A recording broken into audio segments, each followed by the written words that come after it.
Hi everyone, my name is Bali and I would like to welcome you from here, from Canggu, Bali.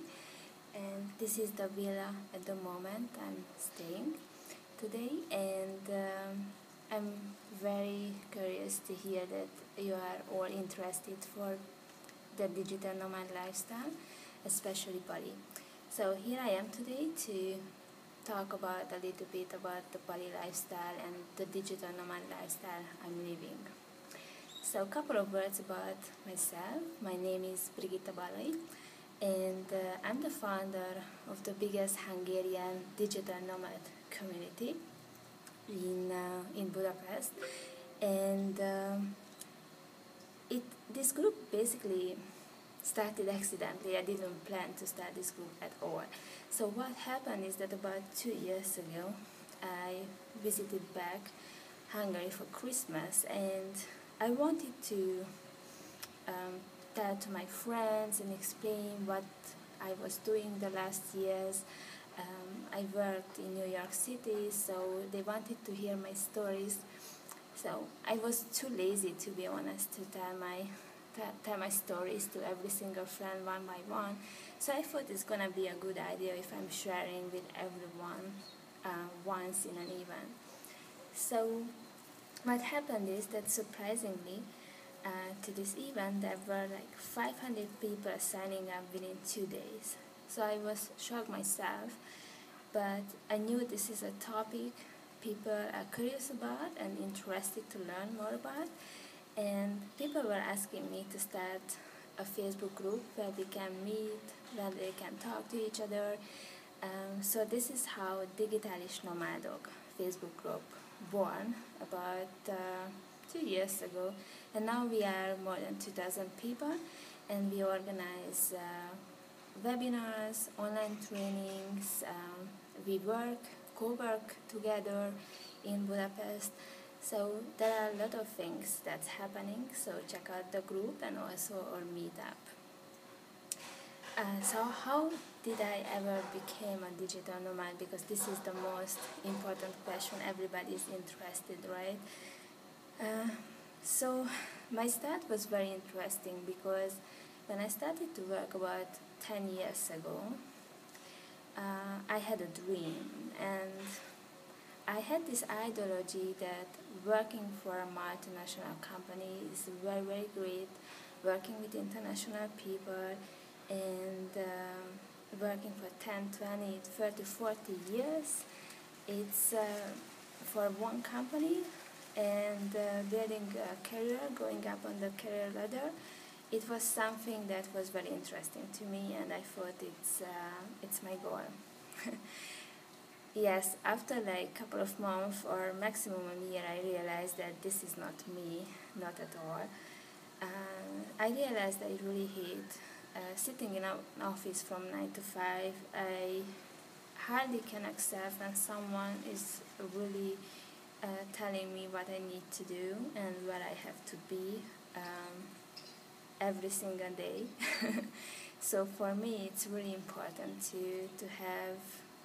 not to have a routine in my life, but having like an adventure in every single day. So not even within 2 years, I left that multinational company and I started to work as a consultant. And basically this was a solution for my problems, because as a consultant I traveled all over the world every single week. Basically I took the flights as anyone else taking the subway or the bus back home in Budapest. It became completely normal to me that every single week I leave from a suitcase, I visit a different city, a different country, I work with different people and different projects. I really enjoy that life, to be honest. And but one day I got to a point that I realized that I don't want to accept that project anymore. I don't want to travel to that client, and I would like to have the opportunity to decide on my own where I want to be and how long I want to be and what I want to be. I know this is actually everything that an employer doesn't want from a candidate when when someone is applying for a job, right? So I realized that I had to become a freelancer and start my own company, and basically this is what I did. I started my online marketing company, and at the very same time, what happened, that time, by the way, I was living in New York City, a fabulous lifestyle. Um, I think a lot of people dream about, but I still had to go to the office 9 to 5.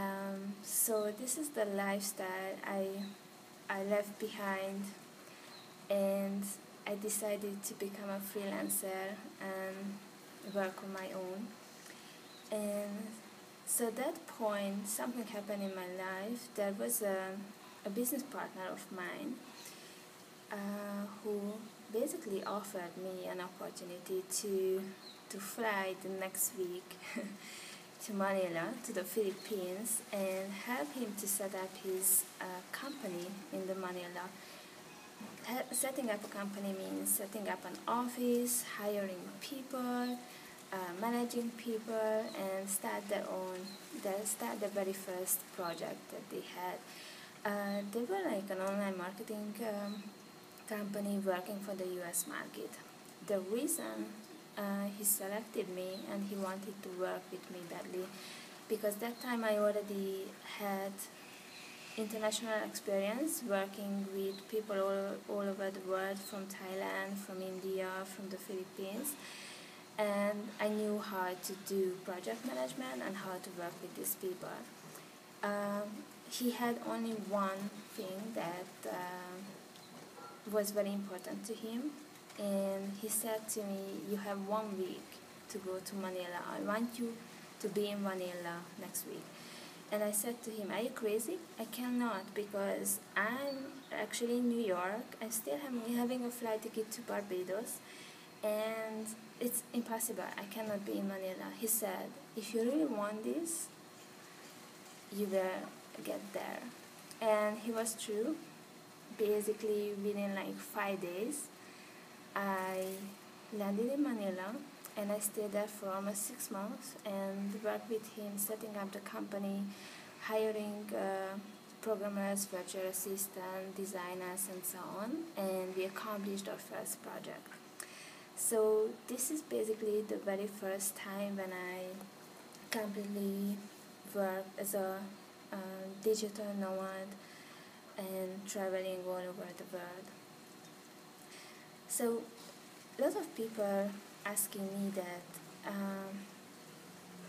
what are the main locations for digital nomads and how I choose where I want to be, and why actually I'm going abroad, why it's not good being home in Budapest.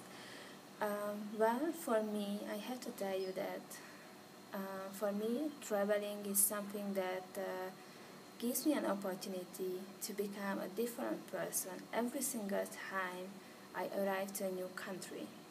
Because in the new country, no one knows me, as every time a new opportunity to reborn, to become a person I want to be, to learn new skills, and there is no judgment, right? Because people don't know me. As compared to it, in Hungary, they know that, oh, this is Brigitta, she lived in New York, she is an IT consultant, she worked for multinationals, so I'm in a box. But this is not happening while I'm traveling. So people don't know me, so I can be whoever I want to be. And this is very important to me in traveling, and also I'm very interested to learn other cultures. I like to fit into other cultures. I like to learn about the country, about the language, about the customs. I'm really enjoying it, and I think it's a very positive feeling for me when I'm accepted by another culture, by another country.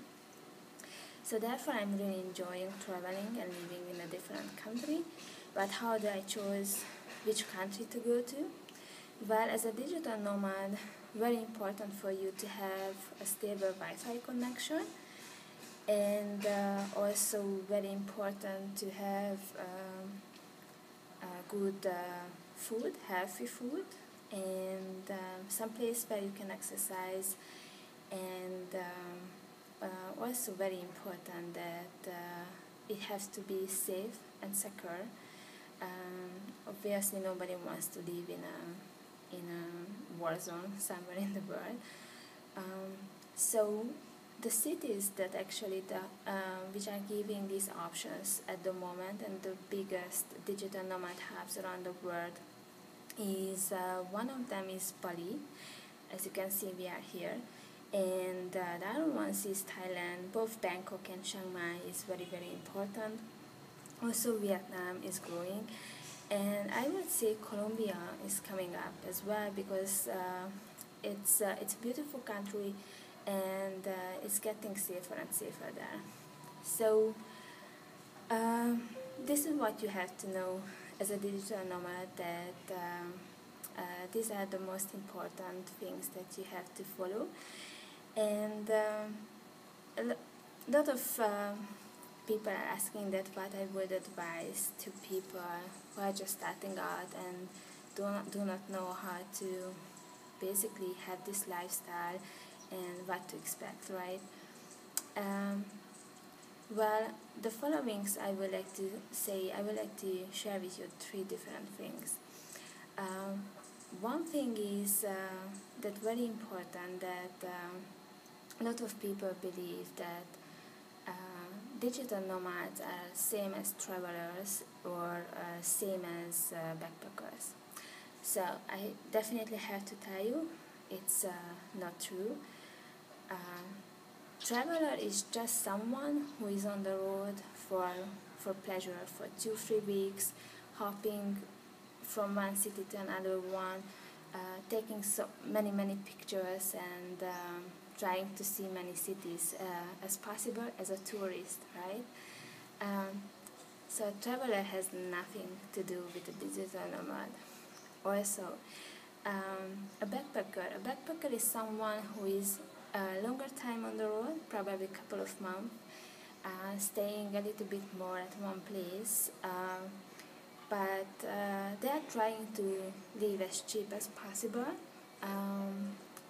or trying to work in agriculture, or something very small to just survive financially. Compared to that, digital nomads are professional people who most probably left their corporate life behind, and they are building their own business. And the reason they travel is because, of course, they want to get the experience living abroad, but also the other time they are also looking for like a less expensive way while they are building their company. So basically, digital nomads are the ones who are basically working on the road and spending 1 to couple of months at one single location. Digital nomads have nothing to do with tourists. Digital nomads try to avoid touristic places the most, I can assure you. But what you have to really know and understand, that being a digital nomad is a lifestyle. It's a lifestyle question that you have to understand. A lot of digital nomads, of course, spend hours in front of the computer, right, on a daily basis, even if they don't have boss, but it's their own choice because they work on their own desired project. So what happens is that it's a lifestyle. That means that a lot of digital nomads live their life the way that they spend a lot of time working a day, like 5, 6, 7, 8 hours a day in front of the computer. They, at the same time, they make sure they eat healthy and also exercising daily, so they live a healthy lifestyle. I can tell you that it's very common for all digital nomads, as well as like digital nomads are very open, very open to get to know other people, other digital nomads, and share their experiences. So if you meet someone like a digital nomad, don't be afraid to ask questions, because they are more than happy to share their knowledge, because this is how they started also back in time. So if you end up in one of the hubs around the world, you will see that there are so many workshops, events organized among digital nomads. So this was the very first one, that you have to understand what exactly digital nomad means and what exactly the digital nomad lifestyle means. The second mistake, what I usually see mostly from people who try to be digital nomads, but basically they start with a traveling mindset, that they try to cover as many cities as possible in a very short time.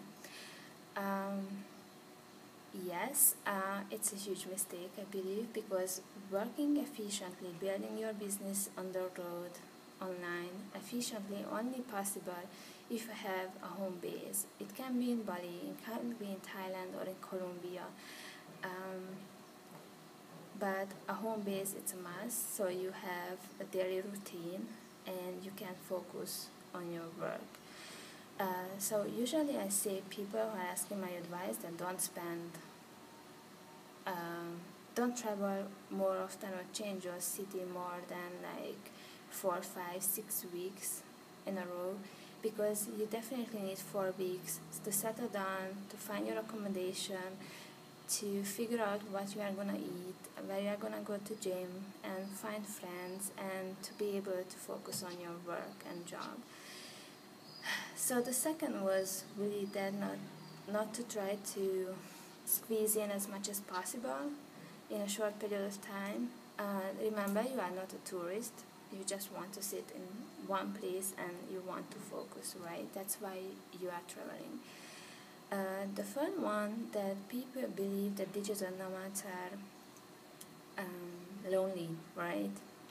So I can tell you, digital nomads are not lonely. They might travel on their own or as a couple, but as I mentioned to you, digital nomads are very open-minded and easy to approach. So feel free to contact them. And it's very funny, because wherever I go in the world, it's such a good feeling to have a friend somewhere who is even like showing up in Singapore or even in Budapest. So it's a big fun, I can tell you. So this was my free advice to you. So basically, the very first, once again, to know what a digital nomad lifestyle exactly means and what a digital nomad is, or who a digital nomad is. Second, don't hop around very fast, focus on work. And the third one is basically that digital nomads are not lonely. So we had huge communities with like cities with 2,000, 3,000 people, digital nomads in one single city. And also often, for example, startups are going and settling down to cities together. So I have also like a bonus for you that helps you to become a digital nomad. And that bonus is actually that, as you have seen from my experience, that very important to make decisions for your life. And it means that you might think right now that I cannot live this lifestyle, I cannot go to Bali, I cannot afford it, and it just doesn't fit my life, right? But I have to tell you that there is no person who cannot live this lifestyle. It's just the series of decisions. It's no one is luckier than you. myself, I don't consider myself lucky. I just make decisions in my life according my dreams, and I'm going towards my dreams. This is what's happening. So I believe the most important message that I want to give to you, if you want to follow this lifestyle, that believe in yourself and believe that you can change your life and you can reach your dreams and make decisions according to that in your life. Don't allow people to influence your family, your friends. Just live your life.